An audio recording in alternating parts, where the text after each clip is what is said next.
আমার বাসা আগারগাঁই ছিল। আমি ফার্মগেট থেকে আসতেছিলাম শনিবার। আপনারা জানেন যে শনি শুক্রবারে আগে নিয়োগ পরীক্ষা হতো সরকারি। ওইদিন ফার্মগেটে খুব জ্যাম ছিল, যার জন্য আমি আনন্দ সিনেমা হলে হয়ে ওঠে সিজন পয়েন্ট দিয়ে উল্টা যাওয়ার চেষ্টা করি এবং উল্টাও যাই, যার জন্য আগের বিভিন্ন ভিডিওতে আমি দেশবাসীর কাছে ক্ষমা চাইছি, আবার ক্ষমা চাচ্ছি উল্টা যাওয়ার জন্য। তা আমি যখন যাই তখন এক ভদ্রমহিলা মোবাইলে কথা বলতে বলছে আমার বাইকের সাথে ধাক্কা লাগছে। ধাক্কা লাগার পরবর্তীতে উনি আমারে বলছে এই বাসটার তুই উল্টা গেলি কেন। তা তখন আমি আসলে মানবিক দৃষ্টি আমারও রাগ হচ্ছিল, তারপরেও দেখলাম যে না, আমি উল্টা যাচ্ছি, এ যায় অপরাধ আমার, আমিও এটারে আপনাকে অ্যাভয়েড করে যাওয়ার চেষ্টা করি। যে আমি যখন চলে যাই তখন উনি আমার পোশাক পরা অবস্থায় ফেলে দেয়, টেনে ফেলে দেয়, বাইকের উপর থেকে আমার শোল্ডার ব্যাগ ধরে টেনে ফেলে দিয়েছে। আপনারা জানেন ফৌজদারি অপরাধ, এটা হলো কোনো রাষ্ট্রীয় কর্মচারীকে ফেলে দেওয়া অপরাধ। এখন সে আমাকে ফেলে দিয়ে একটা অপরাধ করছে, এটা আমি অন্তে পড়ে যে আমি আসলে খুব ইমোশনাল হয়ে গেছি, খুব আপসেট যে আজকে কতটা অসহায় বাংলাদেশ পুলিশ একজন সদস্য সময়। তারপরে আমি চলে গেছি। উনি আমার বিরুদ্ধে 3 দিন পরে থানাতে একটা জিডি করছে, তাও এক হিন্দু সার্জন বলছে থানায় যেটা জিডি করছে মামলা না, জিডি করেছে যে আমি টিপ পরা নিয়ে তাকে গালাগালি করছি।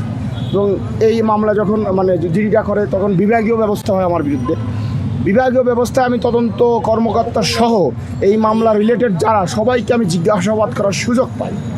সেই সুবাদে আমি মাস্ক বিক্রেতা প্রত্যক্ষ নাইম নামের ছেলে ফার্মগেটে খুব কাছেই মাস্ক বিক্রি করতেছিল, তা তাকে আমি জিজ্ঞাসা করি যে আপনি কি আমাকে কি অবস্থায় দেখছিলেন এবং আমি কোথায় যাচ্ছিলাম। তা সে বললো যে আপনি পুলিশের গাড়ি সহ উল্টা যাচ্ছিলেন এটা দেখছি এবং আপনাকে ফেলে দিয়েছে এটা দেখছি। আমি বলছিলাম যে আমি যে টিপ বিষয় যে দাবিটা করতেছে মহিলা, আপনি কি শুনছিলেন? বলছে যে না, আমি শুনিনি। এবং আপনারা জানেন যে আমার এই ঘটনার পরপরই খুব আলোড়ন সৃষ্টি হলে একটা 2 সদস্য বিশিষ্ট একটা কমিটি করছিল। কমিটিও রিপোর্ট দিয়েছে যে টিপ বিষয়ে কটূক্তির কোনো প্রমাণ পাওয়া যায়নি। তাহলে প্রত্যক্ষ সাক্ষী কোনো প্রমাণ নাই, ভিডিও ফুটেজ আমাকে চাকরিচ্যুত করছে ভিডিও ফুটেজ দ্বারা। যে ভিডিও ফুটেজ আমি যাচ্ছি সেই ভিডিও ফুটেজ দ্বারা আমাকে প্রমাণ করছে আমি অপরাধী, কিন্তু সেটাই আমি অপরাধ প্রমাণ হবে না। প্রমাণ করতে গেলে লতা সমদ্দার সহ আমার উপস্থিতির ভিডিও লাগবে, ওই ভিডিও আমাকে প্রমাণ করা যাবে না। আর মূলত চাকরিটা যাওয়ার কারণই হলো আমার যে স্যার যেদিনকে লাস্ট চাকরি চলে যায়, উনি এখন ডিআইজি মহিলা অফিসার, খুব ভালো। উনি বলছেন নাজমুল ভাই আপনাকে সেভ করলে আমি এই জায়গায় থাকতে পারবো না, কারণ ইন্ডিয়া পররাষ্ট্রমন্ত্রণালয় থেকে চাপ দিচ্ছে খুব আমাদের। এবং তুমি তো বুঝতেছো আসলে এই ব্লেমটা ছড়ানোর উদ্দেশ্যই হলো আমাদেরকে জঙ্গিবাদী প্রমোট করা, উগ্রবাদী প্রমোট করা। আমরা দাড়ি টুপি একটা সাংস্কৃতিক হয়েছে দেখবেন, বাংলাদেশে কেউ যদি দাড়ি টুপি রাখে পুলিশের জামাত নিতে যায়, যে কেউ বলতেছে যে জামাত কি একটা। এর অবদান হলো শেখ হাসিনার, এই স্বৈরাচার শেখ হাসিনার সরকার, এই জালেম সরকার, এই রক্তপিপাস সরকার দেশ তো বিক্রি করে দিয়েছে। এই দেশের জনগণের হাজার খুন করলেও তার কিছু হবে না, সে ক্ষমতায় থাকার জন্য জামাত শিবির ত্যাগ দিয়েছে। এইটা থেকে আমি মনে করি বাংলাদেশ বেরিয়ে আসা উচিত।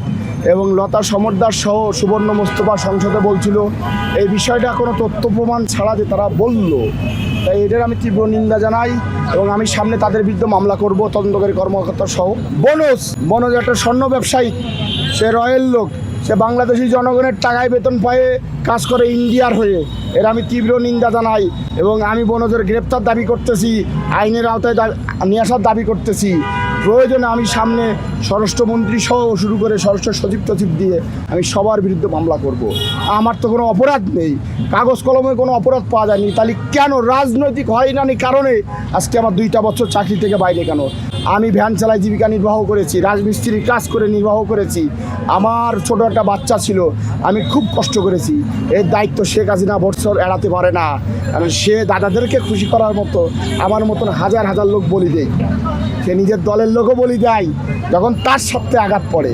তা আমি দেশটা স্বাধীন, বাংলাদেশ স্বাধীন রাষ্ট্র, আমরা কেন ইন্ডিয়ার দ্বারা আমরা নিয়ন্ত্রিত হব? আমি এর তীব্র নিন্দা জানাচ্ছি। আর প্রয়োজনে দেশে আমি সামাজিক আন্দোলন করব যে এবং নতুন একটা প্ল্যান শুরু করেছে শেখ হাসিনা সরকার, বাড়ি লুটকরাতি করছে, ডাকাতি করছে, হিন্দু সম্প্রদায়ের গ্যাঞ্জাম নিজেদের ভিতরে গ্যাঞ্জাম করে এটারে বলতেছে সাম্প্রদায়িক। আরে সাম্প্রদায়িক সংখ্যালঘু কি?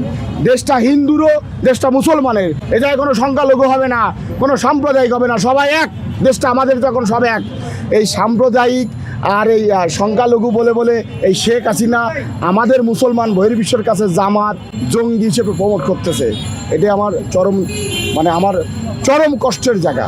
যা বাংলাদেশ আজকে স্বাধীনভাবে কেউ আল্লাহর ভয়ে নামাজ কালাম পড়বে, দাড়ি রাখবে, টুপি রাখবে, তাকে সহসাই বলতে ছোটো বাচ্চাও বলতেছে জামাত শিবির।